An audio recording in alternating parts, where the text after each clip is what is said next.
ये लिखते हैं कि सबसे पहले श्री ब्रजदेवी जन अपने प्रेष्ठ नंद नंदन की याद करती हैं, अर्थात ब्रज के इष्ट नंद नंदन हैं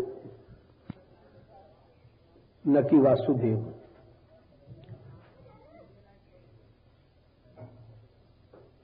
अस्मदादि रक्षणम तदर्थमेव नंद नंदन विग्रहात्मनाविर्भूतत्वाद।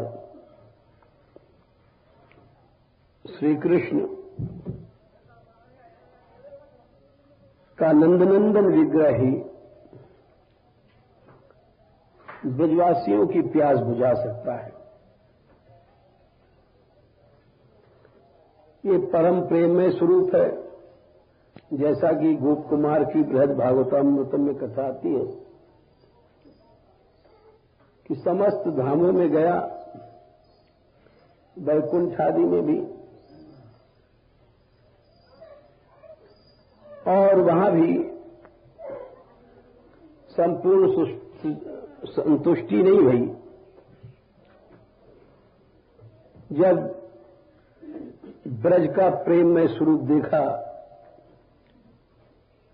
तो वहीं पर संपूर्ण संतुष्टि हुई।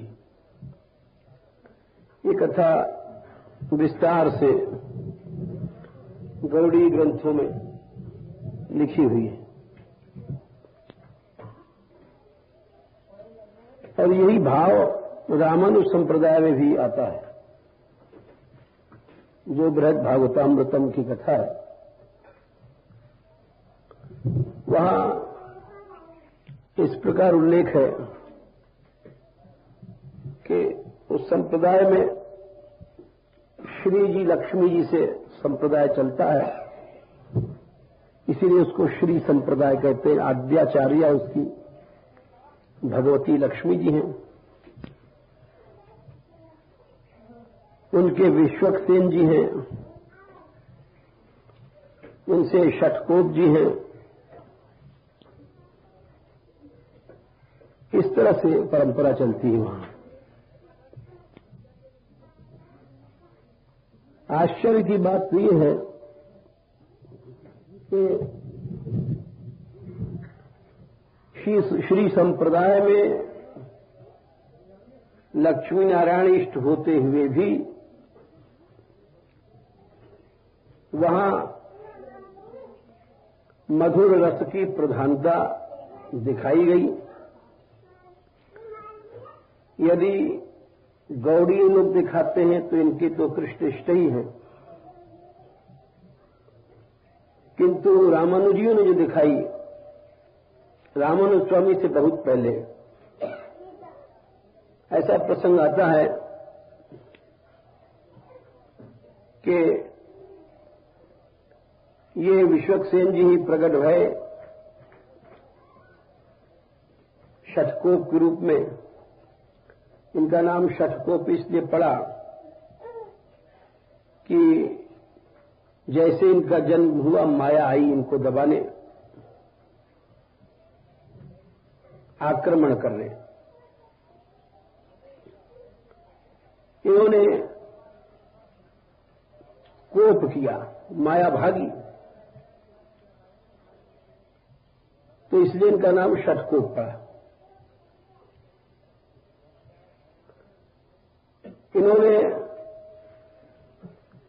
जन्म होते ही इनको मूर्छा आई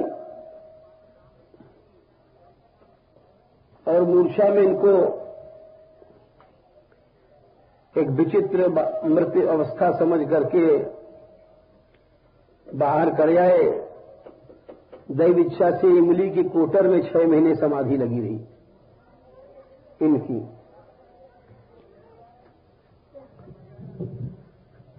उसके बाद ये चले कि कहां आनंद है, कहां रस है। तो एक प्रकाश आया तो पहले अवध की ओर गए, वहां पर राम रूप देखा, किंतु राज ऐश्वर्य राजा के पास कोई जाता नहीं है, आता नहीं है, ये सब प्रतिबंध देख करके ये वहां से चले, ब्रज में आए, वहां देखा कि पूर्ण पुरुषोत्तम ब्रह्म गोपियों की दास्ता कर रहा है, हेल गोबर की हेल ऊंचा रहा है। बस वहीं पर उन्होंने अपना इष्ट मान लिया, मधुर भाव को, और मधुर रस मधुर भाव की उपासना इन्होंने किया श्री राधिका रानी के भाव को लेकर के। इसीलिए अनेक संप्रदायों में जो ये बात मानी गई कि श्री नंदनंदन विग्रह ही पूर्ण प्रेममय है और ब्रजवासियों का प्रेम उससे पोषित होता है। तो सूरी जी लिखते हैं कि गोपियों ने कहा अस्मद आदि रक्षणम तदर्थम एवं नंद नंदन विग्रहात्मना विर्भूतत्वाद, कि हम लोगों के प्रेम के कारण ही श्री कृष्ण नंद नंदन विग्रह से प्रकट भये। श्री कृष्ण के विषय में एक प्रसिद्ध श्लोक है, ये कौन है? तो किसी रसिक ने लिखा, पुंजीभूतं प्रेम गोपांगनानां मूर्तिभूतं भागधेयं यदूनाम् एकीभूतं गुप्तवित्तं श्रुतीनाम् श्यामीभूतं ब्रह्म में सन्निधत्ताम्।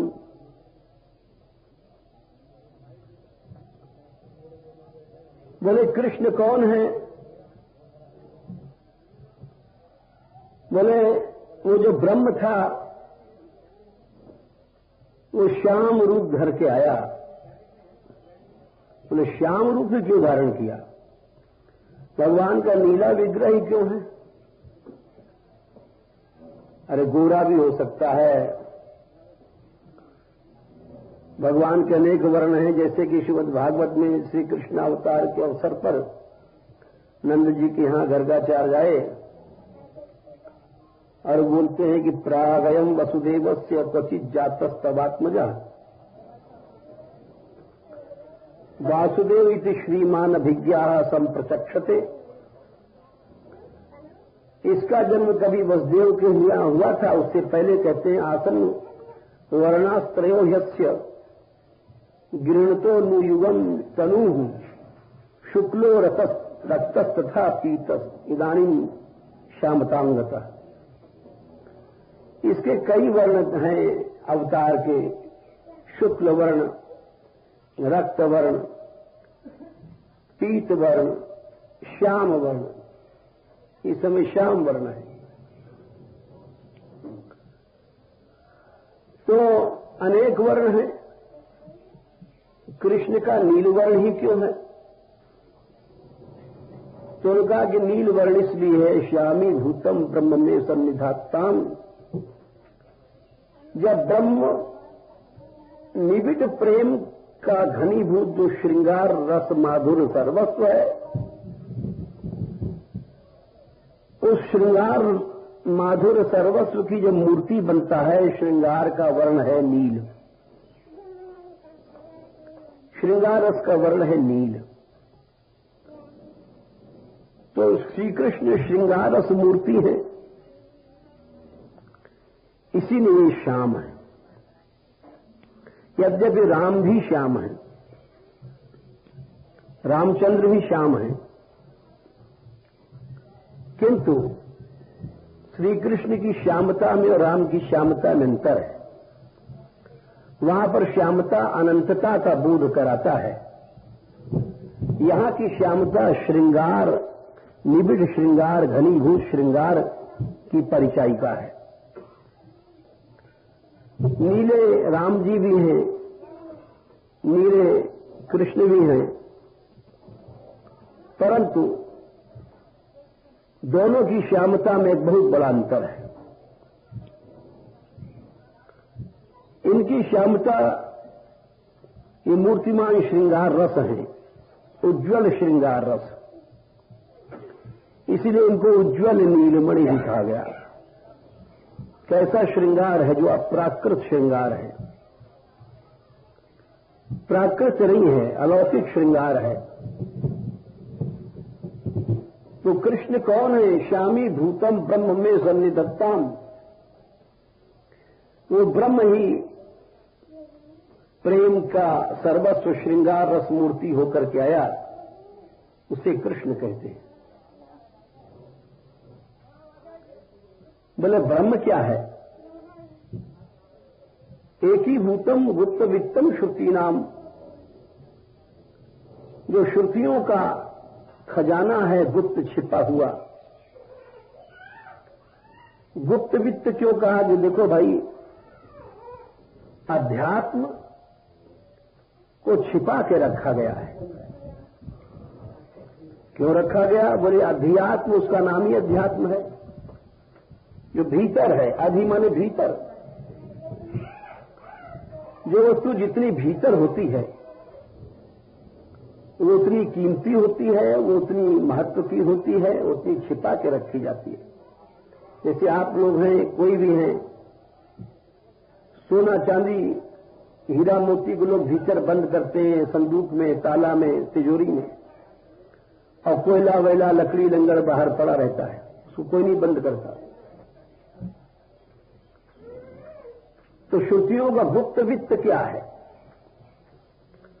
खजाना क्या है? ब्रह्म। जिस ब्रह्म को पाने के बाद कुछ पाना बाकी नहीं रहता, जिस आनंद के पाने के बाद जीव अनंत काल के लिए तृप्त हो जाता है। आप देखो, संसार की कोई चीज ऐसी नहीं है जिसको पाने के बाद हम तृप्त हो जाएं। अच्छा से अच्छा भोजन कर लो, चाहे कुछ भी कर लो, थोड़ी देर बाद फिर भूख लगेगी, थोड़ी देर भोग लो, उसके बाद फिर भूखे रहोगे। किसी चीज में तृप्ति नहीं है। एक ब्रह्म ही ऐसा है जिसको पाने के बाद यस्मिन् विज्ञाते सर्वं विजानीयात्, जिसको जानने के बाद सब कुछ ज्ञान हो जाता है, जिसके पाने के बाद सब कुछ पा लिया जाता है, जिसको चखने के बाद सब कुछ खा लिया गया, उस अनंत आनंद अमृत सिंधु का नाम ब्रह्म है, जो श्रुतियों का गुप्त खजाना है। उस खजाने को कोई पा सकता है। वो सारा का सारा खजाना इकट्ठा होकर के सामने आया, और क्या था? बोले कृष्ण था। और मूर्ति भूतम भागधेयम, यदुवंशियों का भाग्य इकट्ठा हुआ। इकट्ठा होकर क्या बना? बोले कृष्ण। अंतिम बोलते पुंजीभूतम प्रेम गोपांगना नाम, ब्रजगोपियों का प्रेम इकट्ठा किया गया, और सारा इकट्ठा होकर के प्रेम क्या बना? कृष्ण। तो कृष्ण कौन है? पुंजीभूतम प्रेम गोपांगना नाम, ये गोपियों के मूर्तिमान प्रेम ही कृष्ण है। इसीलिए कहा गया, आचार्य कहते हैं कि नंद नंदन विग्रहात्मना विर्भूतत्वात्, जो नंद नंदन विग्रह है श्याम सुंदर का, यशोदा के पुत्र, वो ही हम लोगों की, ब्रजवासियों की रक्षा कर सकते हैं। देखो, भगवान श्री नंद नंदन, नंद के लालन, मधुर रस की रक्षा के लिए यहां हथियार नहीं उठाते हैं। कितने असुरों को मारा, किंतु मधुरता के साथ मारा। पूतना आई थी, बालक बन करके दूध पी के मार दिया। अंतर देख लो, राम ने मारा था ताड़का को तो बाण से मारा था, यहां पूतना प्रसिद्ध बालघनी और विशाल राक्षसी थी, स्तनपान करके मार दिया। भगवान अस्त्र शस्त्र नहीं ग्रहण करते हैं ब्रज में, इसीलिए कि मधुर भाव की रक्षा के लिए, मधुर लीला के लिए। यहां तक कि जितने भी असुर आए, शकटासुर आया तो छोटे से कृष्ण थे, छोटे से थे, और 3 महीने के थे। पांव बढ़ाया और जो शकट पर बैठा हुआ था बढ़ा के मार दिया, छकड़ा उलट गया। बड़े जोर की आवाज हुई गोकुल में। विशाल छकड़ा था जिसपे हजारों घड़े वड़े सब रखे थे। सब ब्रजवासी दौड़ के गए, नंदी, यशोदा और ग्वारिया, छोटे छोटे जो सखा कृष्ण के छोटे छोटे बच्चे थे, 4 साल, 2 साल, 3 साल के, उसे पूछने लग गए, अरे ये कैसे उल्टा छकड़ा, उल्टना तो नहीं चाहिए।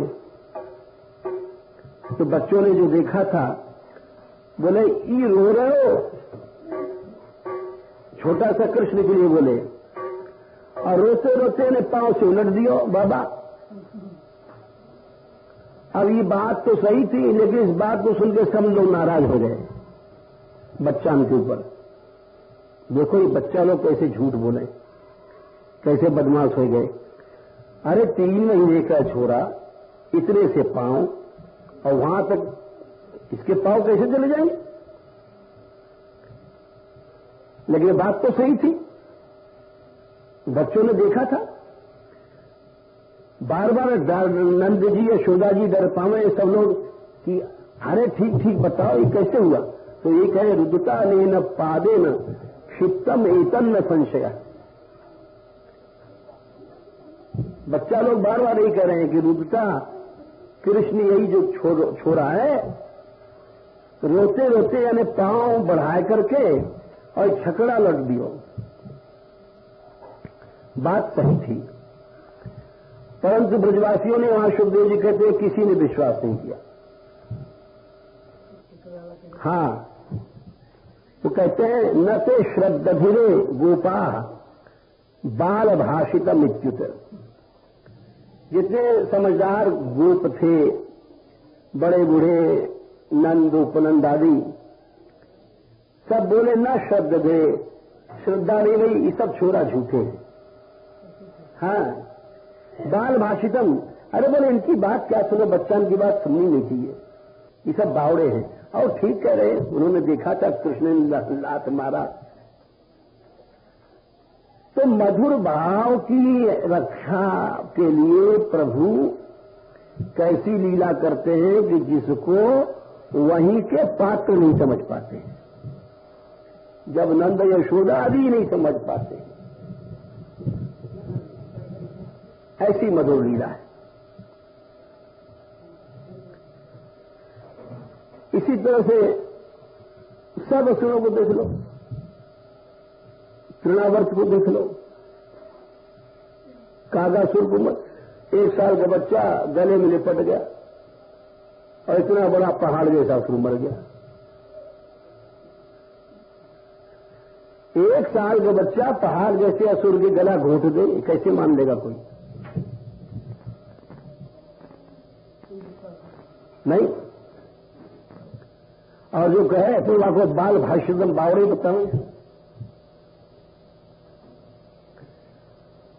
इसी तरह से बच्चा बताते, बत्तासुर को, बकासुर को मारो, सुन लेते, लेकिन सब यही सोचते कि जने कैसे भयो, गिरिराज बाबा ने रक्षा करियो, प्रभु ने कर दियो, तो ये बच्चा हमारो कैसे मारेगा? आंखन से देख करके भी अब कृष्ण है कालिया के मस्तक पर नाच रहे हैं,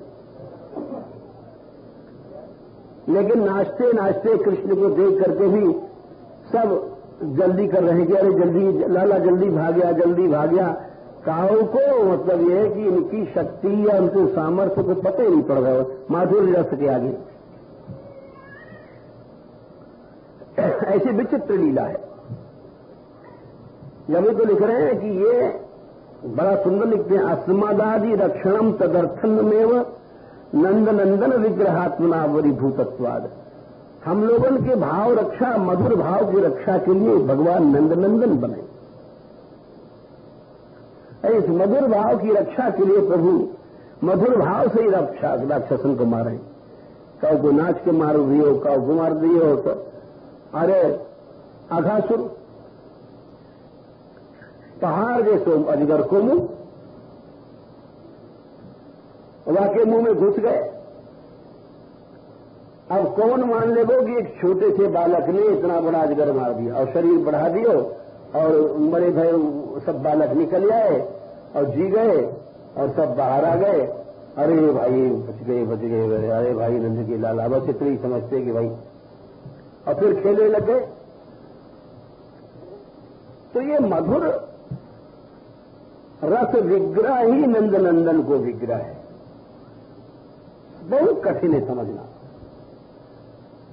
नंद नंदन विग्रह कंस को देख लो आप, कोई हथियार नहीं, बस केवल शिवदेव जी लिख रहे हैं महान पराक्रमी कंस, जिसने परशुराम को तृप्त कर दिया। कंस की शक्ति का ठिकाना नहीं था। बाणासुर से जिसकी बराबर टक्कर हुई, जिसके आगे रावण अवण कुछ नहीं था।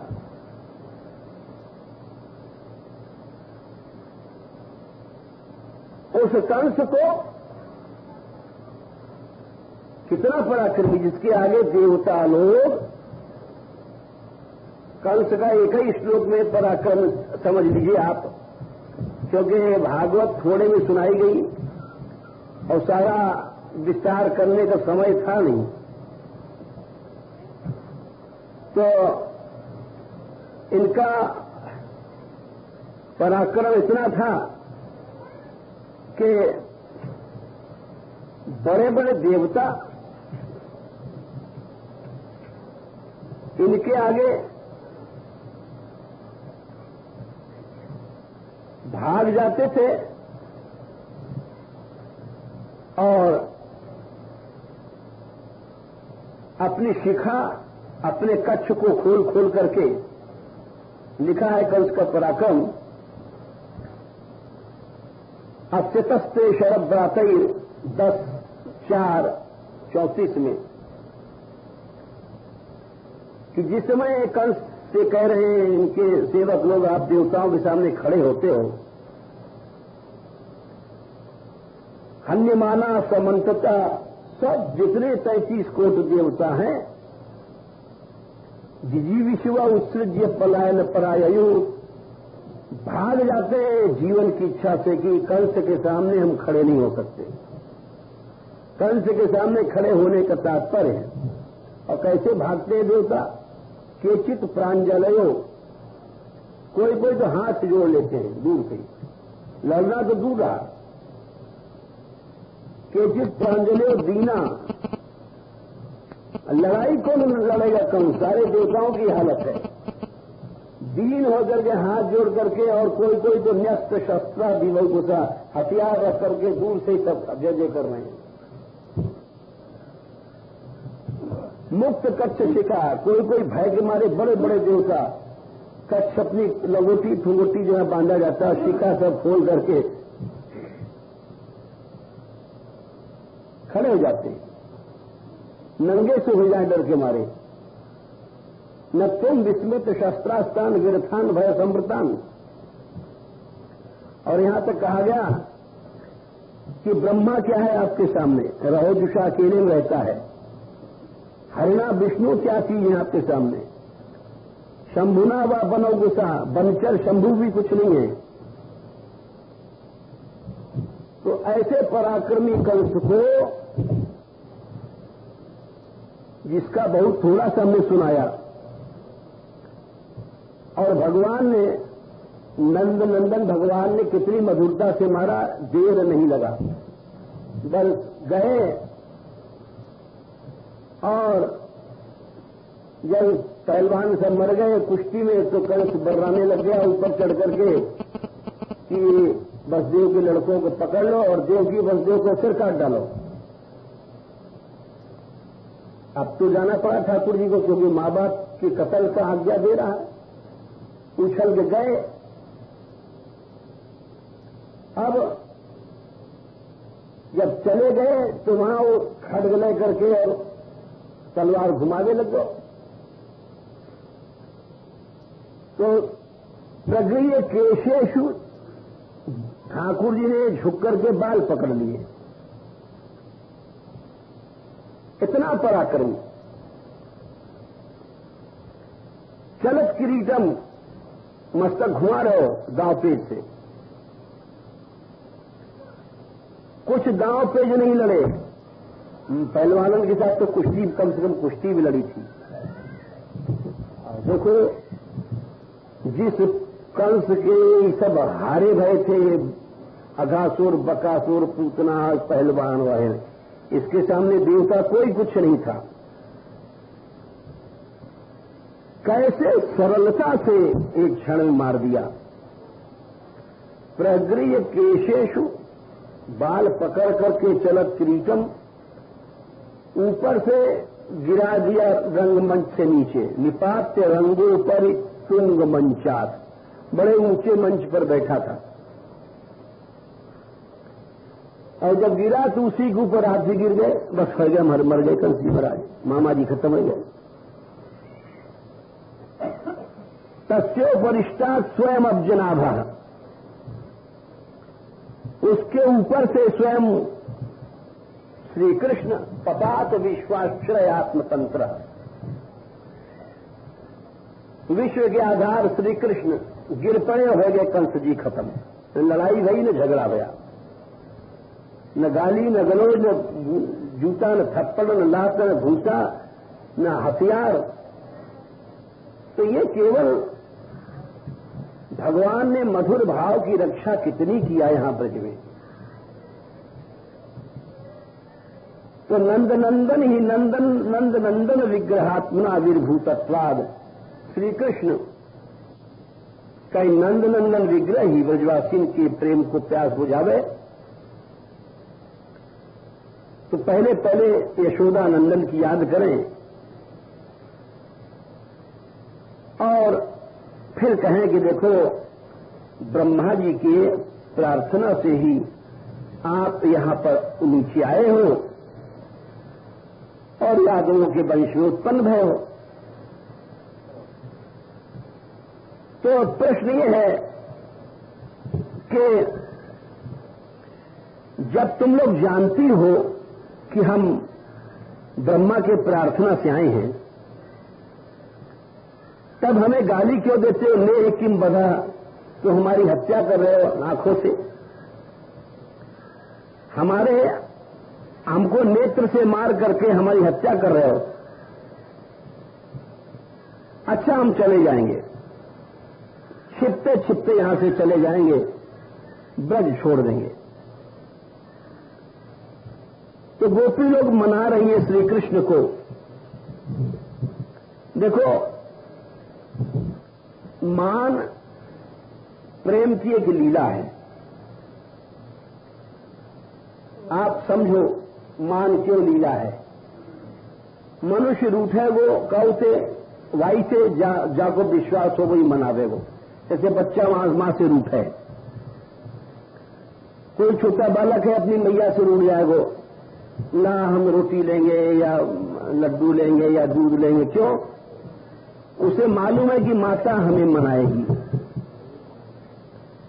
बाहर वाले से बच्चा कभी नहीं रूठेगा। बाहर वाला अपरिचित लड्डू दे के बुलावेगा, फिर भी बच्चा डर के मारे नहीं जाएगा। मान वही होता है जहां पर गंभीर प्रेम होता है। संसारी बात छोड़ दो, संसारी लड़ाई झगड़ा, लेकिन जब प्रेम बहुत ऊंचा बढ़ जाए तो गंभीर प्रेम में मान होए कि हम जरूर मनावेगो हमारे प्रिय, हमारे बिना जीवित नहीं रह सके। तो ये मान लीला बहुत बड़े प्रेम की सूचिका है। तुम मानिनी बन करो मान जो मैं,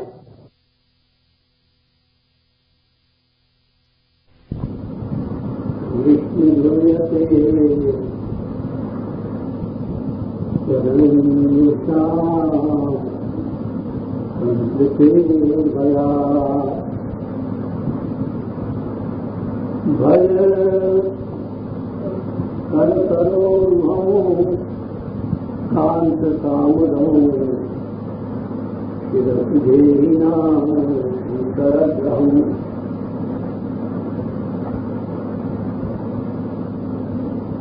कल तक ये बताया कि धर्म अर्थ काम मोक्ष, ये चार पदार्थ हैं जो मोक्ष चाहता है उसको धर्म अर्थ काम की आवश्यकता नहीं, और ये सब बाधक है।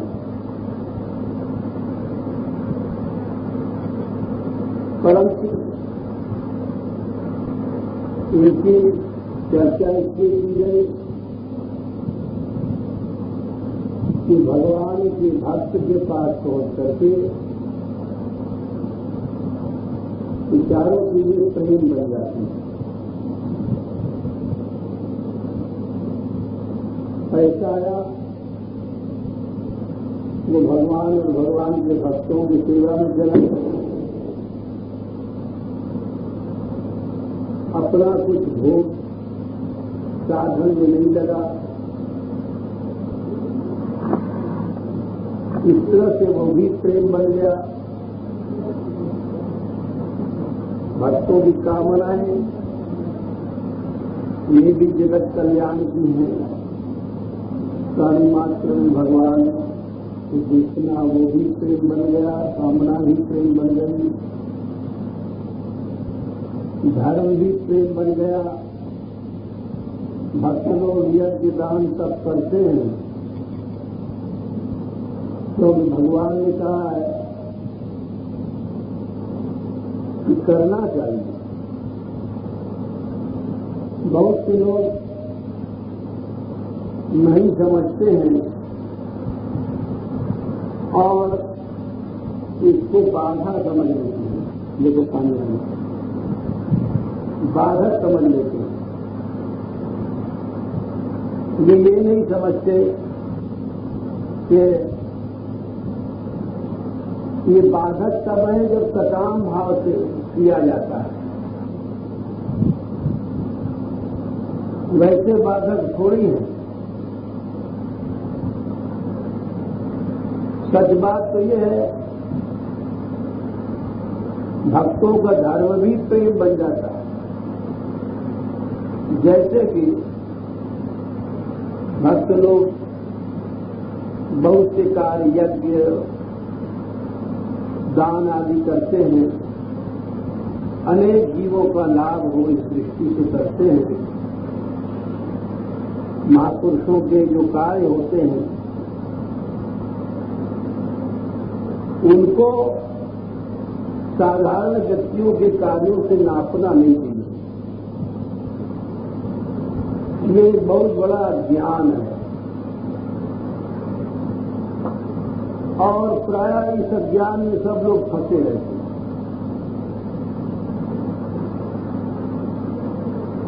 इस अज्ञान में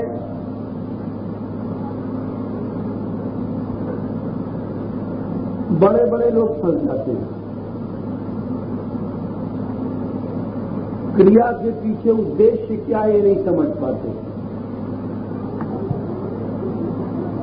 देखो, एक पति है, स्त्री को चूमता है, एक माता है, बच्चे को चूमती है,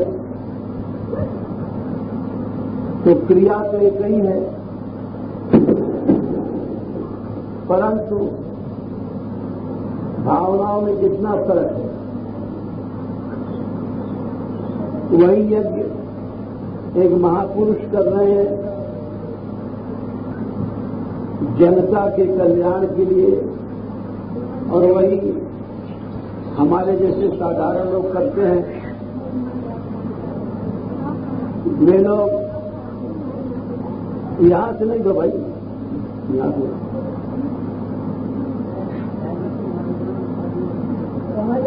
आगे फेंको, आगे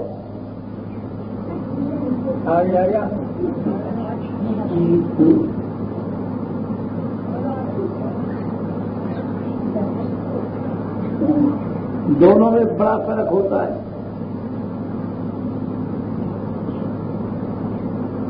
कोई नाम के लिए, कोई यश के लिए, कोई धन के लिए करता है, तो क्रिया को देख करके एक ही नियम सब जगह नहीं लागू करना चाहिए।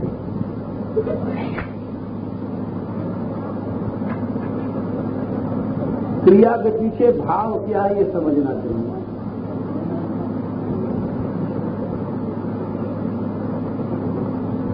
सिद्धांत यही है कि महापुरुष लोग जो भक्त हैं उनके पास धर्म भी प्रेम बन गया, अर्थ भी प्रेम बन गया, कामना भी प्रेम बन गई। यही बात भगवान कहते हैं। भगवान का ये मत है, 18वें अध्याय में 30वें श्लोक में कहते हैं कि कुछ लोग कहते हैं कर्म छोड़ दो, त्याज्यम दोषवदी के कर्म प्राहुल मनीषिणा।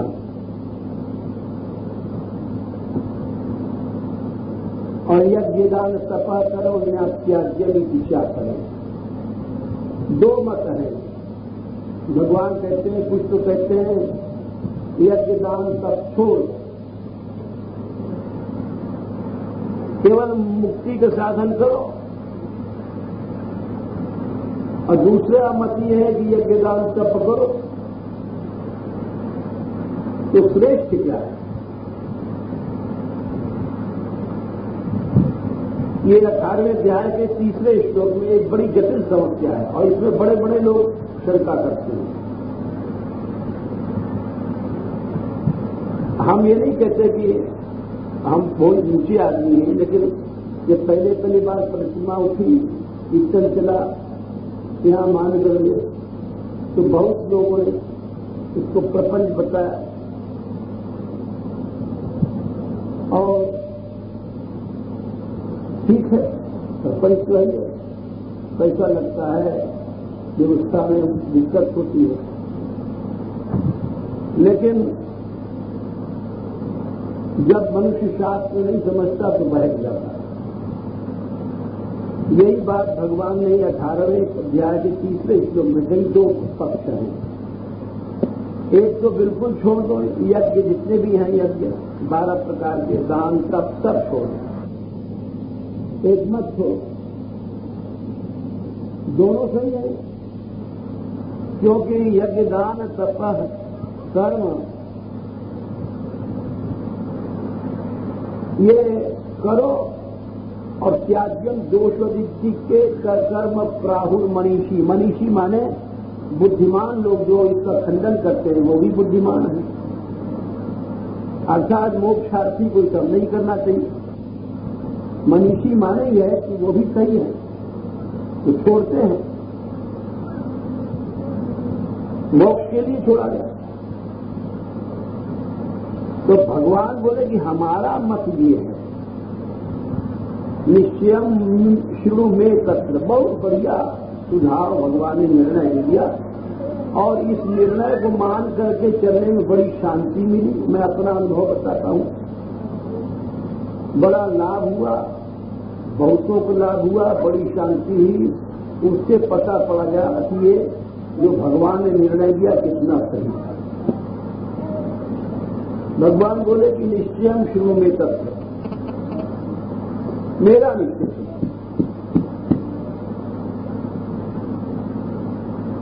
क्या है। भारत सप्तमा क्या 3 प्रकार का होता है। तो पहले ही अपना निर्णय सुना लिया, यानी भगवान इतने उतावले हो रहे थे। उतावले इसलिए हो रहे थे कि जीव बहक जाते हैं बड़ी जल्दी। त्याग 3 प्रकार का है, ये उन्होंने आगे चल करके 7वें, 8वें, 9वें श्लोक में बताया। निर्णय पहले सुना दिया। निर्णय सुना दिया कि यज्ञ दान तपः कर्म न त्याज्यम कार्यम होता है। 4थे 5वें श्लोक में इसको छोड़ो मत, करते रहो,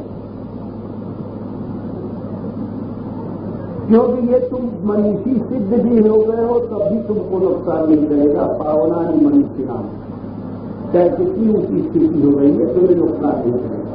और नुकसान किया ही संत लोग हैं, अगर सत्संग नहीं करें, ब्रह्म यज्ञ नहीं करें, तो फिर भगवान का ये मत है कि लोक कल्याण कैसे हो, इसको करो। इसमें दोहरा लाभ है, तुम्हारे अंदर भी सद्विचार होता है और उसका प्रचार लोगों को लाभ होता है, लेकिन उस सही ढंग से करो, उसको दुकान नहीं बनाना।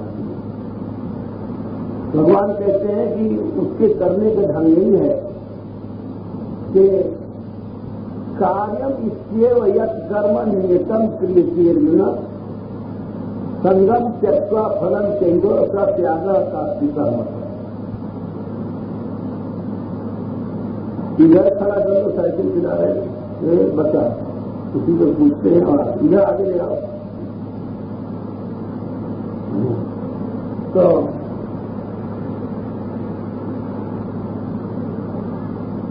ठाकुर जी बोलते हैं कि यज्ञ दान तप जरूर करो, मेरा मत है। यज्ञ दान तपः कर्म न त्याज्यम कार्यम एवं, केव लगा दिया, जरूर करो। क्यों? यज्ञ दान तपः कर्म पावनानि मनीषिणाम, ये पवित्र करते हैं। उसका ढंग जरूर सीखो, कैसे किया जाए, इस तरह से करो। भगवान कहते हैं 9वें में कर्तव्य समझ कर, कार्यम इत्येव यत् कर्म नियतम क्रियते अर्जुन, कि हमारा कर्तव्य है सेवा। संगम त्यक्त्वा फलम चाहिए, उसमें आसक्ति नहीं रखो और फल मत सोचो। यश मिल रहा है कि गाली मिल रही है कि लोग अच्छा कह रहे हैं कि बुरा कह रहे हैं, बस ये गड़बड़ मामला है। और आसक्ति फल इसको छोड़ के करो, बस वो भगवत कर्म बन गया, वो पूर्ण हो गया तुम्हारा। यानी वो जो सनातन गोस्वामी जी कह रहे हैं भक्त के पास सब चीजें आके प्रेम बन जाती है, उसका कायदा ही है। फिर तुम जो भी सेवा कर रहे हो, यज्ञ कर रहे हो, अब यज्ञ करोगे पैसों रखना पड़ेगा, हिसाब करना पड़ता है, बोले उसका तो सब तुम्हारा साक्षात उपासना बन गया।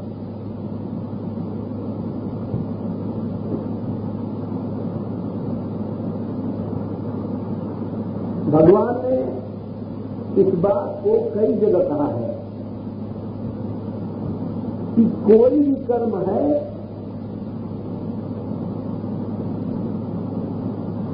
वो ब्रह्म बन जाता है,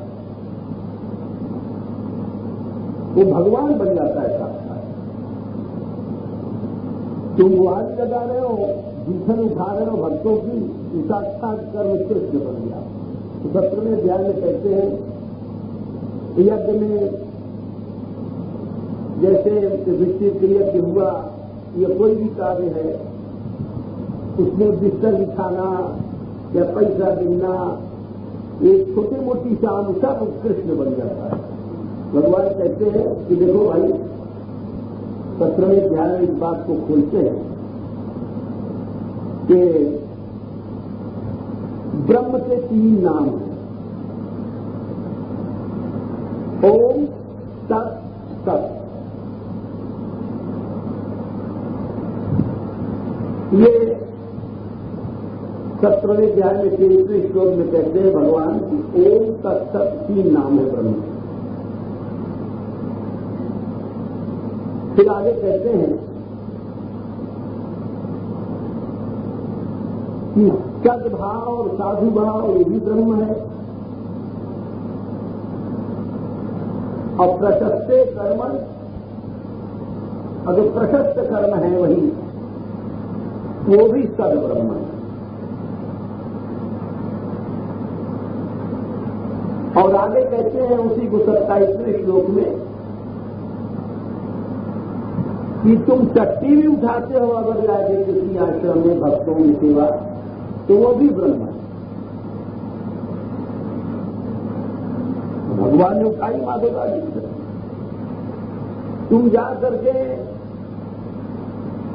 मेरे लिए जो तुम कर्म करोगे सेवा दृष्टि से, वो सब ब्रह्म है, वो सब मैं हूं। ये भगवान कहते हैं कि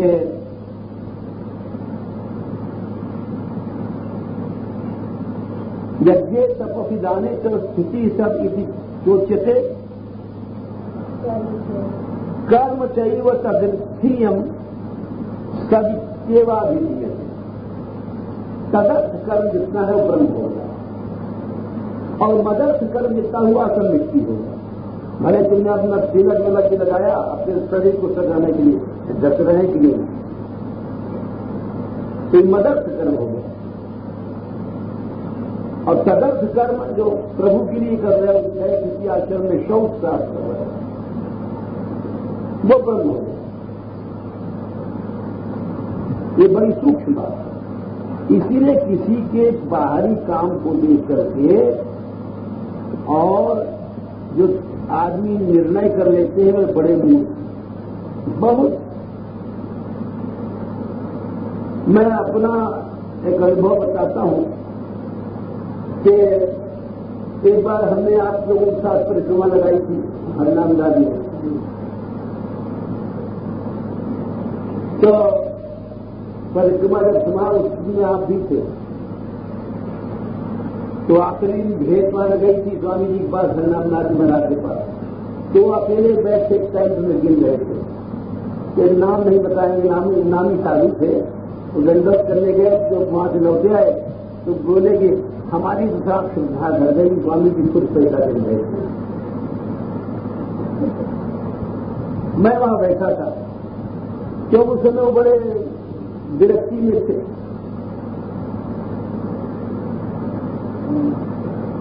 अब उनकी हालत क्या भई, वो भी हम नहीं कहना चाहते।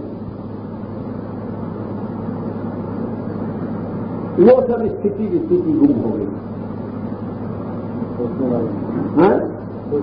हाँ, खुद ही मिट्टी मिल गई। शारीरिक दृष्टि से भी मिट्टी मिल गए। बहुत बड़ा।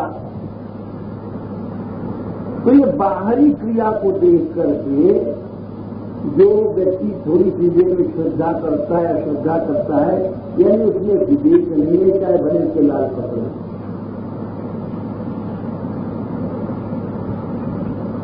तदर्थ कर्म भगवान और मदर्थ कर्म माता।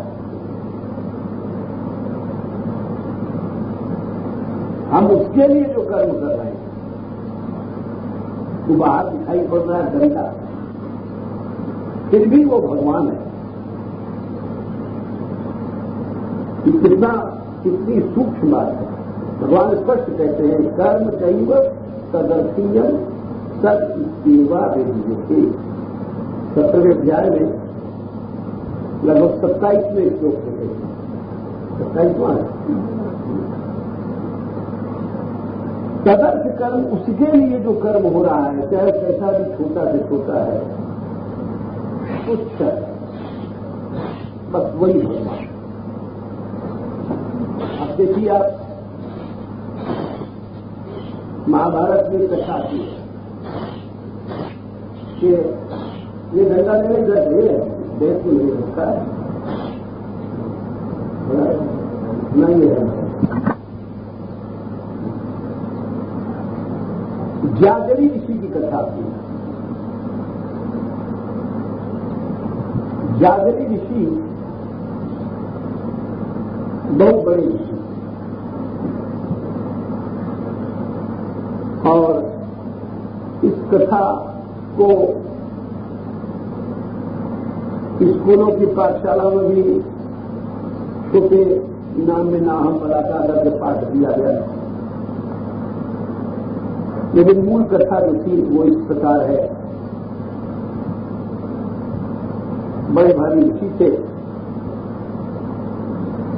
तपस्या किया उन्होंने, तप से अपार शक्ति है।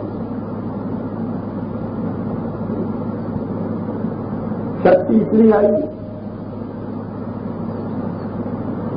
कि एक वृक्ष के नीचे तप कर रहे थे जिससे तो एक चिड़िया ऊपर से बीच कर गई, बीच कर गई। इन्होंने ऊपर देखा आंख उठा करके, इसने ध्यान भग्न दिया तो जरा सा आंख उठा के देखने में वो चिड़िया गिरी, जल से मर गई। उनके तप के तेज थे। तपस्वी की आंखों में इतना तेज होता है कि वो आंख, उसके जरा से आंख के इशारे में बहुत कुछ अनिष्ट हो सकता है। अतः यहां तक तो गाड़ी ठीक थी, तपस्या किया, तेज आया, लेकिन जो एक चिड़िया की तरफ पहली बात थोड़ा सा खींच जाए, ये गलत थी। चलो यही, उसके बाद जो अहम पैदा हुआ ये वहां, बस उनको अहंकार पैदा हुआ कि मैं तो बहुत बड़ा ऋषि। अब उठे, अब गए भिक्षा की दृष्टि से एक घर में राधेश्याम करने। एक पतिव्रता स्त्री अपने पति के पांव दबा रही थी, तो उसने कहा कि नारायण हरि भिक्षा दो, मतलब उसने ऐसे कर दिया, खड़े हो, पांव दबा रही। तो उनको बड़ा हो लगा, अरे हम इतने बड़े तपस्वी, और ये खैर वो आई पीछे भिक्षा लेकर के, और जब इनको भिक्षा देने लग गई, इन्होंने जरा सा टेढ़ा नजर देखा। उन्होंने सोचा कि चिड़िया जल गई थी, ये भी जल जाएगी, हम इतने बड़े तपस्वी, और इतनी देर लगा दिया आटा लाने में।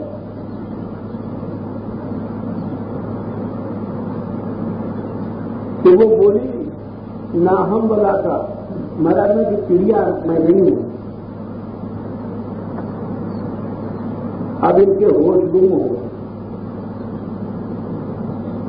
अरे ये तो अंतर्यामी एक साधारण स्त्री अपने पति के पांव दाब रही थी। सब दिमाग ठंडा हो गया। बोले भाई तुम कैसे जानती हो इस बात को? बोले महाराज हमें समय नहीं है, मैं पति की सेवा हूं और बेइज्जती है।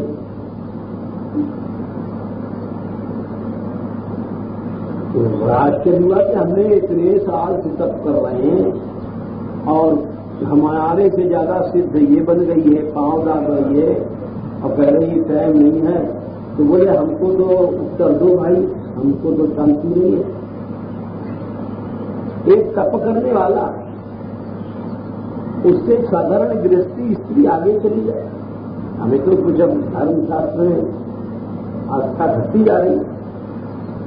बोले अच्छा हमें तो समय नहीं है, आप चले जाइए तुलाधार वैश्य के पास, बनिया। ये तीन जो है अधम माने जाते हैं, स्त्री वैश्य शूद्र। अब इनके मन में और वहम बढ़ा, चलो ये तो ब्राह्मणी थी और बनिया बाटू के पास जाए जानने, लेकिन जाना पड़ा। बाजार में पहुंचे, पूछते पूछते भाई तुलाधार कौन है, तो लोगों ने दूर से बता दिया उधर उनकी दुकान है। तो वो शर्म के मारे दूर खड़े थे, महात्मा बड़े थे कि अब इसकी बनिया की दुकान में हम कैसे जाएं, तो बड़ी बेइज्जती की बात है। लेकिन उसने चलो भाई सती होगी, उसने कहा है सती होगी, समझ लिया। तब तक वो दुकान से ही तुलाधार बोला, धन्यवाद महाराज, अरे आपको उस सती जी ने भेजा है ना, आप यहाँ आओ विराजो।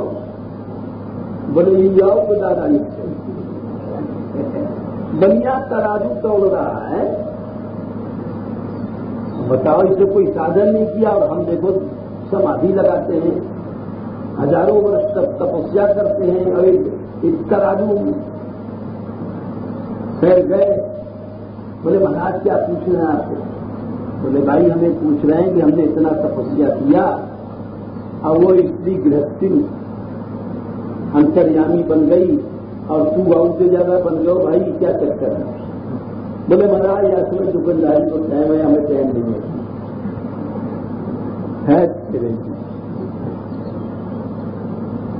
बोला आप वहां जो कसाई हैं मांस बेचते हैं, वहां ब्याज के पास चले जाओ।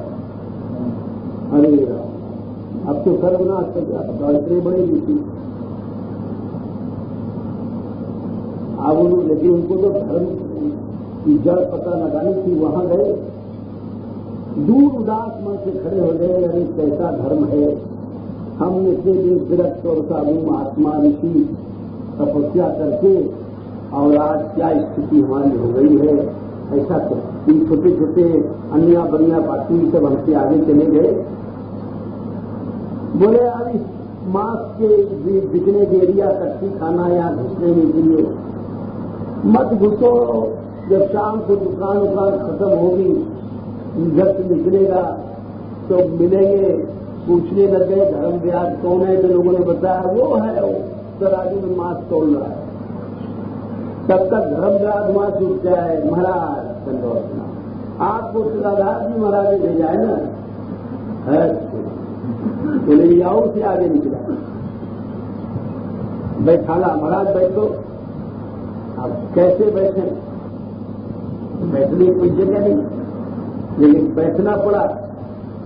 सब काम छोड़ के बोला महाराज देखिए कर्म कोई भी बुरा नहीं है,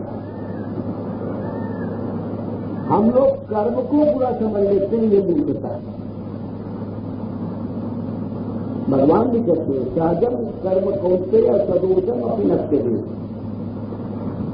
दोषयुक्त कर्म भी कभी इसको नहीं करो। कर्म कोई बुरा नहीं, कर्म के पीछे उद्देश्य बुरा है।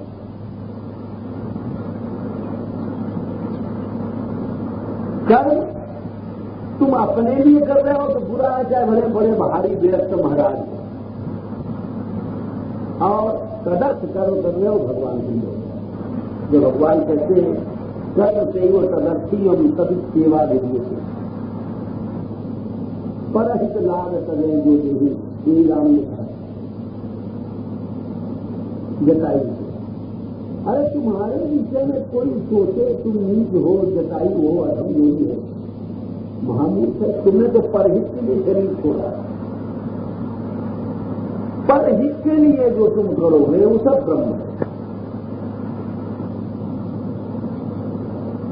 हम लोग अपने इंद्रिय सुख के लिए, अपने मजा के लिए, अपनी अहंता के लिए, अपने सुख के लिए करते हैं, चाहे भले कितने पढ़े लिखे हैं, विद्वान हैं, चाहे महात्मा जी हैं, तुलसी जी हैं, वो सब अज्ञान है। तो हमने इसलिए कहा कि सनातन गोस्वामी जी कह रहे हैं कि जो भक्त के पास हर कर्म कृष्ण बन जाता है, प्रेम बन जाता है, वो इसी रूप में बनता है जो भगवान ने बताया। कार्यम इत्येव यत् कर्मा नियतम श्री अर्जुन संगम त्यक्त्वा फलम के लिए। आसक्ति छोड़ने माने कि अहंता छूट गई। अहंता ममता छोड़ करके हर कर्म को करते जाओ।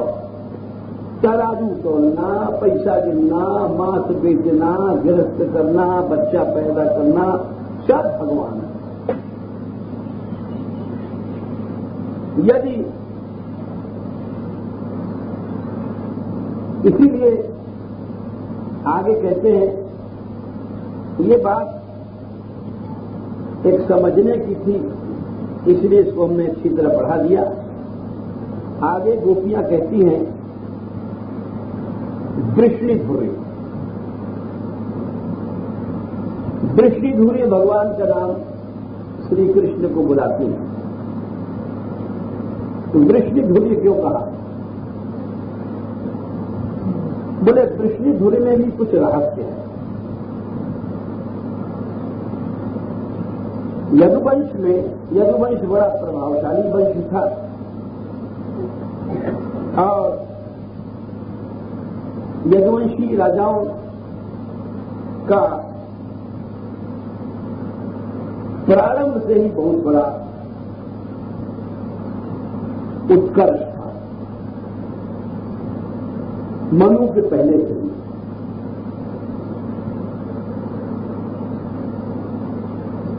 दृष्टिदूरी माने कि जो सब कुछ दमन करने में समर्थ है। शरण उसी की लेनी चाहिए जो सर्वशक्तिमान है। देखो भाई, कमजोर की शरण लोगे तो नैया डूबेगी डूबेगी। भगवान की शरण क्यों ली जाती है? क्योंकि भगवान सर्वशक्तिमान है।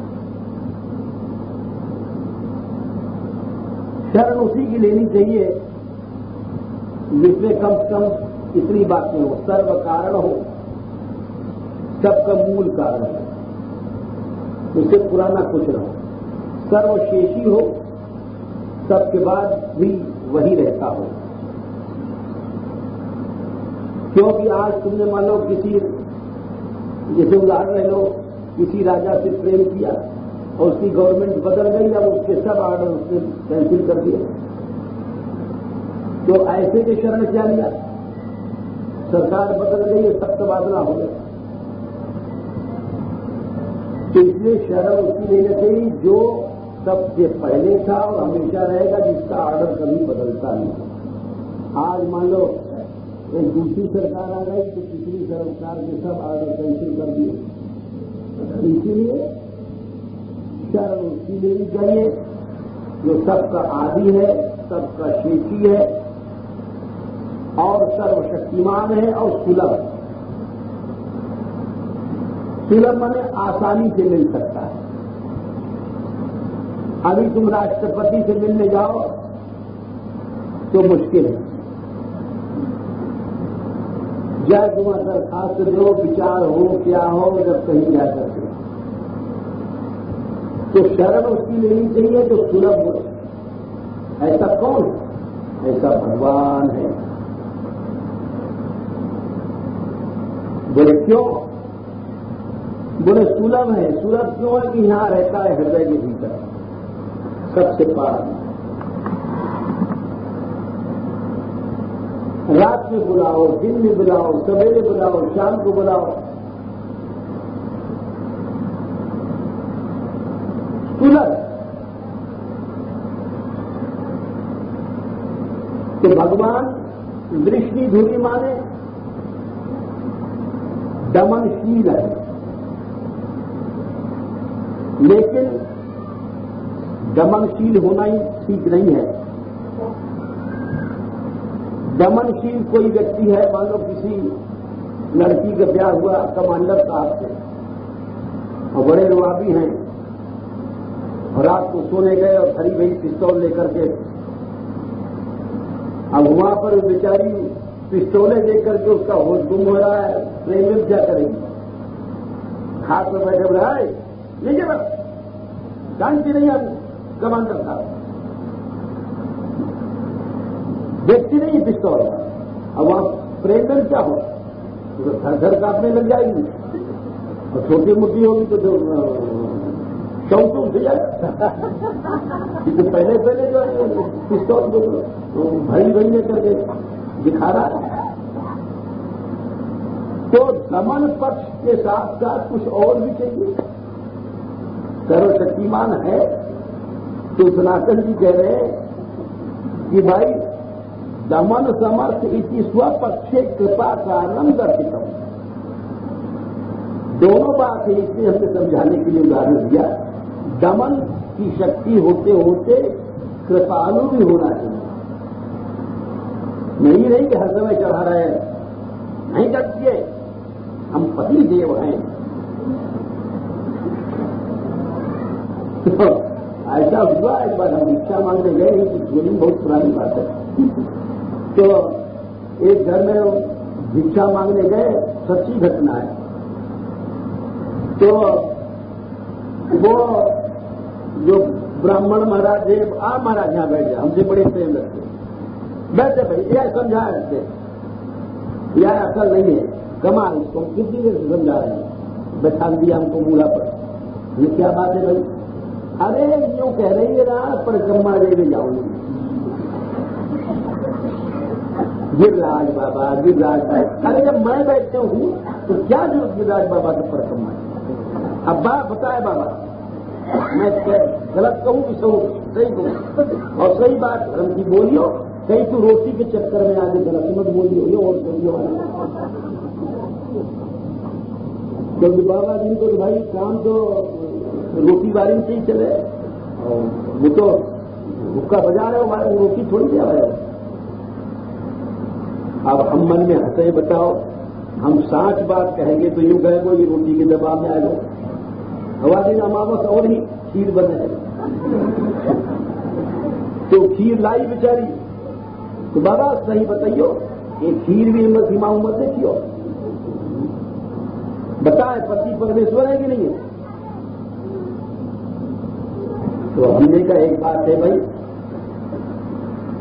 पति परमेश्वर है, ये बात जो पति खुद कहे वो कि परमेश्वर अलग कोई नहीं है, मैं ही परमेश्वर हूं, तो हिरण्यकश्यप हो जाए। कोई ऐसी बात नहीं चाहिए। ये बात तो हिरण्यकश्यप अपने बहू से अपने एकांत से कहो करते, बताए बात है कि नहीं है? अब वो बोले नहीं बाबा तू तो पक्ष कर दो, वो हमारी बात नहीं मानो, मत मान, हम खीर के दबाव में नहीं है।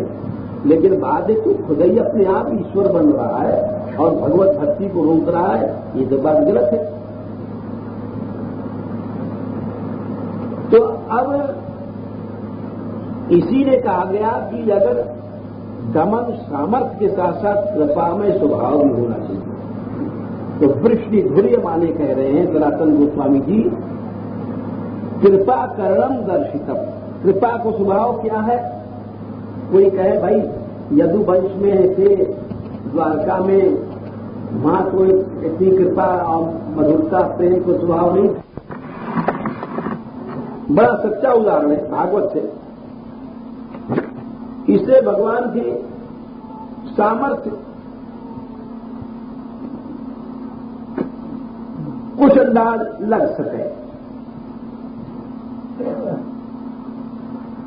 ये प्रसंग है भागवत में 10वें स्कंद में उत्तरार्ध में 17 ने सूर्य की उपासना करी। ये 17 कौन थे? सत्यभामा के पिता यानी भगवान के सुसर। सूर्य देवता की तपस्या करी तो सूर्य देवता ने प्रकट होकर के उनको स्यमंतक मणि दिया। और उस मणि में बड़ा चमत्कार, उस मणि को पहनकर जब द्वारका में घुसे तो सारे द्वारका वाले खड़े हो गए उठ करके, अरे सूर्य देवता आ गए, प्रकाश सूर्य की तरह। सब द्वारका खड़ी हो गई। तब भगवान श्याम सुंदर बोले, नहीं नहीं, ये सूर्य देवता नहीं है, ये तो सत्राजित हैं, इनको सूर्य देवता ने मणि दिया है, तुम लोग घबराओ नहीं। वो मणि ऐसी थी कि रख दो अपने मकान में, रोज जब कितने मन सोना निकलता है वहां से। और जहां वो मणि रहती वहां सर्प, बीमारी, आधी व्याधि कुछ नहीं। कोई भी रोग होए, कोई मरने वाला है, वो भी जी जाएगा। अच्छा, वो मणि भगवान ने इनसे कही, सत्राजित से, कि आप ऐसी चीज मत रखो, ये महाराज उग्रसेन को दे दो, क्योंकि धन, देखो भगवान कह रहे हैं, भगवान ने उपदेश दिया और उस उपदेश का उनको दंड लगा। उपदेश तो बहुत बढ़िया दिया। भगवान बोले कि यदुराजाए शौरिणा, ये मणि आप मत रखो, ये महाराज उग्रसेन को दे दो। देखो जहां भी धन होगा, राधा वल्लभ जी में चोरी भई, बिहारी जी में चोरी भई, नंदगांव मंदिर में चोरी भई, श्री जी के मंदिर में गायब हो जाता है रोज ही, आपस में पार्टी मुकदमा चल रहा है। जहां भी धन है वहां पर चोरी होगी। तो भगवान श्याम सुंदर कह रहे हैं सत्राजित से, ये मणि तुम मत रखो, भले तुम सूर्य देवता की उपासना से लाए हो, लेकिन भगवान की बात नहीं मानी। क्यों? इस हमको भगवान सूर्य नारायण ने दिया है। अरे सूर्य नारायण हो, कोई नारायण हो, साक्षात प्रभु को जब कह रहे हैं, लेकिन नहीं माने, और उन्होंने उनके जो भाई थे प्रसेन, वो मणि पहन के गए और वहां पर उनके उस मणि को एक सिंह ने मार करके छीन लिया, और सिंह को मार करके जामवंत जी ने छीन लिया। अब हल्ला मचा कि कृष्ण ने मणि चुरा लिया। अब भगवान कृष्ण पर जब चोरी लगी तो श्याम सुंदर मणि ढूंढने गए। जहां जहां पांव की खोज निशान लगा करके जंगल में देखा कि घोड़ा मरा पड़ा, और घोड़ा के पास फिर खोज लगाया, ऐसे ऐसे जा करके वो जामवंत जी के बिल में गए। वहां 27 दिन युद्ध भया और मणि ला करके दिखाया, और सत्राजित को मणि दे दिया। सत्राजित घबरा गए कि हमने कृष्ण पर चोरी लगाई, अब हमारा कैसे निर्वाह होगा। तो सत्राजित ने अपनी लड़की सत्यभामा को कृष्ण से ब्याह कर दिया और मणि उनको दे दिया दहेज। भगवान ने उस मणि को नहीं रखा, बोले ये मणि आफत है, तुम ही रखो। धन को नहीं रखना चाहिए, इस धन के पीछे कलंक लगा। धन आफत की जड़ है, जहां भी रहेगी। मंदिर मंदिर तो छोड़ो, साक्षात द्वारका भी इसने आफत कर दिया। हाँ, तो अक्रूर ने और कृतवर्मा ने शतधन्वा को भड़काया कि देखो सत्यभामा का ब्याह तुमसे होने वाला था और सत्यभामा का ब्याह कृष्ण से कर दिया तो तुम सत्याजित को खत्म कर दो। आखिर में उन लोगों ने सत्याजित को मार दिया और मारने के बाद उसने मणि वो भागा। अब कहां भागता, सहायता के लिए अब क्रूर और कृतवर्मा के पास गया बेचारा। इन लोगों ने कहा भाई हम कृष्ण से बैर नहीं कर सकते, हमारी सामर्थ्य नहीं है। तो अब क्रूर के पास मणि रख करके वो भागा और मिथिला के पास जाकर के भगवान ने उसका वध किया। मणि नहीं मिली। जब नहीं मिली तो भगवान विचार करने लग गए। बलराम जी के मन में ये वहम आ गया कि कृष्ण ने मणि छिपाई है। धन ऐसी चीज भगवान दिखा रहे हैं जीजा। अब श्री कृष्ण सोच रहे हैं कि हमारे दाऊ भैया के मन में फर्क आ गया है। कुमुदनी, ये सब रात के बहुत से फूल हैं, बेला, किंतु एक तो फूल जो अमावस की रात को देखो तो उस अमावस की काली रात में फूल वही हैं, किंतु वैसी शोभा नहीं होती है जैसी शोभा पूर्णमासी की रात में। चांदनी में जाकर देखो तो वही बेला, वही कुमुदनी, कितने सुंदर लगते हैं वे फूल चांदनी में। यही छटा महाराष्ट्र में भी लिखी है और हम ये नहीं कहते गोसाई जी ने वहां से भाव लिया होगा, किंतु मिलता है ये वर्णन। महाराष्ट्र में भी यही छटा आती है कि चांदनी में फूलों की शोभा कुछ अलग हो रही थी, विचित्र शोभित हो रही थी।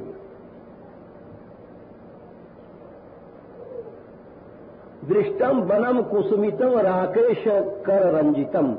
श्री कृष्ण ने भी इस शोभा का, उस शोभा की प्रशंसा किया है। हे गोपियों, यानी जैसे आजकल लोग पूर्णमासी को ताजमहल देखने जाते हैं तो चांदनी में सुंदर वस्तुओं की शोभा कुछ अधिक बढ़ जाती है। वही भगवान भी कह रहे हैं, गोपियों तुम रात में वृंदावन में आई और खास करके पूर्णमासी की रात में, जिस पूर्णमासी की रात्रि में वृंदावन के फूल अपनी अलग शोभा फैला रहे हैं। दृष्टम वनम कुसुमितम, सारा वन कुसुमित माने एक भी ऐसी जगह नहीं है जहां फूल नहीं है।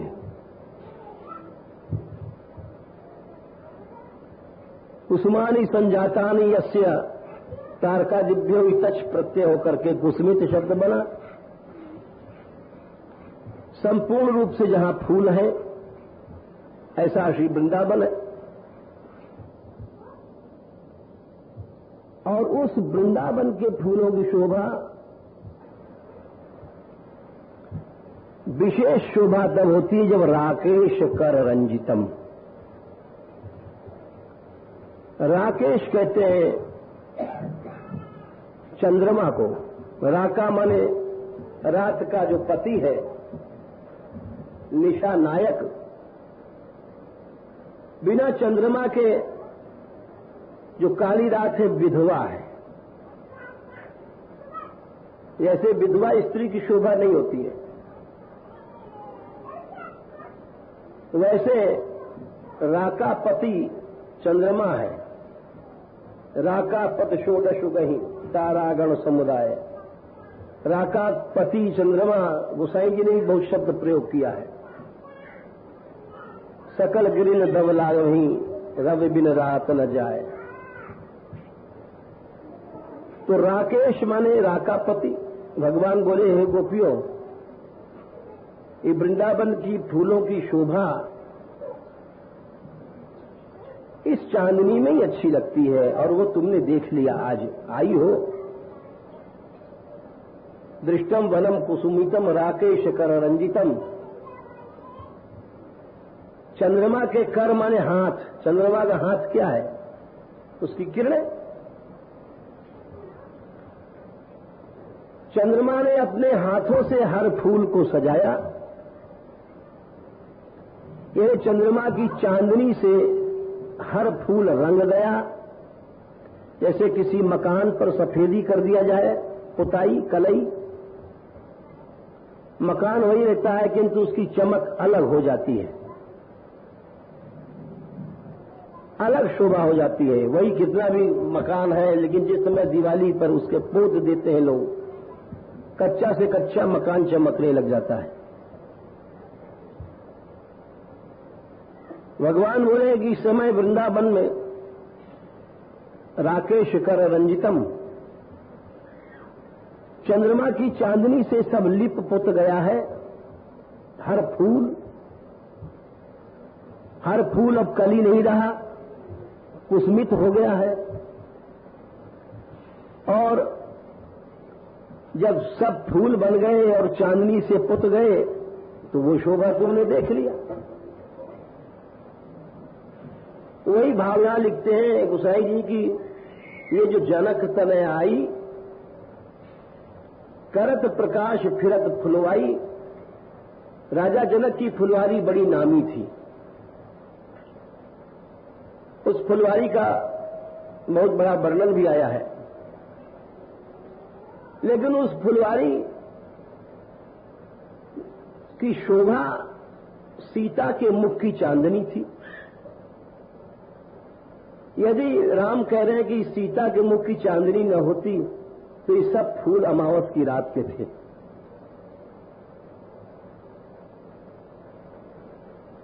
पूजन गौरी सखी ले आई, करत प्रकाश फिरत फुलवाई। मतलब क्या है आपका? तो राम जी कहते हैं मतलब यह है कि जासु बिलो की अलौकिक शोभा और सहज पुनीत मोर मन शोभा। जिसकी पवित्र अलौकिक शोभा को देख करके पुनीत शब्द लगा दिया है। अर्थात किसी कामनी को देख करके कोई कामी खिंचता है, वो बात यहां नहीं है। क्योंकि स्त्री को देख करके हर एक पुरुष भुजता है, वो बात नहीं है। जिसकी पुनीत शोभा देख करके और सहज पुनीत, 2 बार पुनीत लगाया, हमारा मन क्षुब्ध हो गया। तो ये सारा कुछ कहने के बाद आखिर में लिखते हैं गोसाई जी कि ये मत समझो कि आज पहली बार राम और सीता का मिलन हो रहा है। प्रीत पुरातन काहू न जानी। ये पुरातन प्रीति अर्थात नित्य दाम्पत्य है इनका, जो प्रथम मिलन के पहले से चल रहा है और चलता रहेगा, उसको नित्य दाम्पत्य कहते हैं। जिसमें मालूम पड़ रहा है कि लीला दृष्टि से आज प्रथम मिलन है। तो यहां पर एक विचित्र बात इन्होंने किया, तीनों भावों को एक मंच पर उपस्थित कर दिया। ब्रह्मा के प्रार्थना पर आप नंद नंदन बने, हमारा ब्याह हुआ, आकार से तो हम परकिया नहीं, लेकिन आप नंदनंदन हम ही, उन्होंने हमें ब्याह किया तो हम स्वकिया भई, और हमारे यहां आने से पहले ब्रह्मा के आदेश से पहले तत्प्रियार्थे संभवंतु सुरस्त्रिया, हम कृष्ण ही को पति मान करके यहां हमने जन्म लिया। तो विवाह के पहले से ही कृष्ण रति होने से नित्य दाम्पत्य की छटा भी आ गई। तो इस तरह से इन्होंने परकिया भाव, स्वकिया भाव और नित्य दाम्पत्य तीनों एक ही अर्थ में घुसा दिया।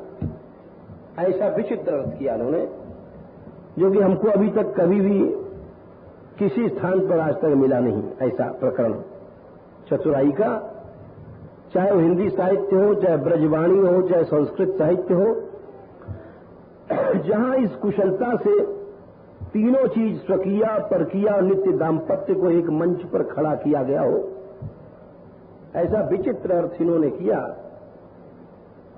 और इसीलिए बोले ऐसा करने का मतलब क्या है? मतलब यह है कि हम स्वकिया भी आपकी हैं, परकिया है तो भी आपकी हैं, नित्य दाम्पत्य है तो भी आपकी हैं, यानी किसी तरह से देख लो आप घूम फिर के। इसीलिए तद विफलीकरणम अनुचितम, विफल करना, विरह में डालना अनुचित है, सामने आ जाओ। ये तीनों प्रकार से गोपियों ने अपने को वियोग के अनुचित मान करके और चतुराई से बात कही। नखल गोपिका नंदनो भवान अखिल देहिनामंतरात्मदृग विखल सार्थितो विश्वगुप्ते और सख उदैवान सात्वताम कुले नमो महद्भ्योस्तु नमः शिशुभ्यो नमो युवभ्यो नमः वटुभ्यः ये ब्राह्मणागाम अवधूतलिंगाः शरन्ति तेभ्यः शिवमस्तु राज्ञाम्। कृष्ण कृष्ण राधे राधे राधे श्यामा राधे श्यामा श्याम श्यामा राधे राधे।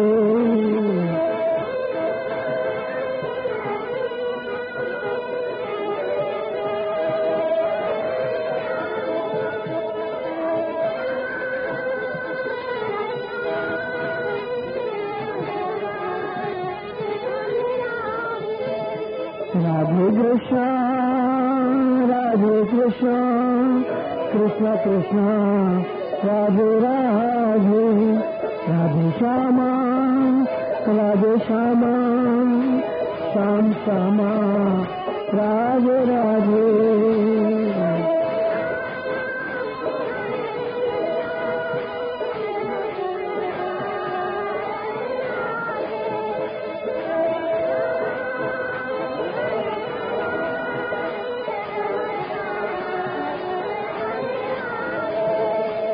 राधे कृष्ण कृष्ण कृष्ण राधे राधे राधे श्यामा श्यामा श्याम श्यामा राधे राधे।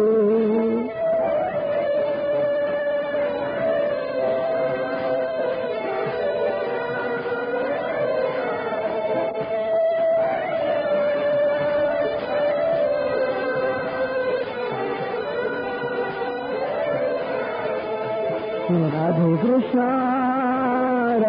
कृष्ण कृष्ण कृष्ण राधे राधे राधे श्यामा श्याम श्यामा राधे राधे।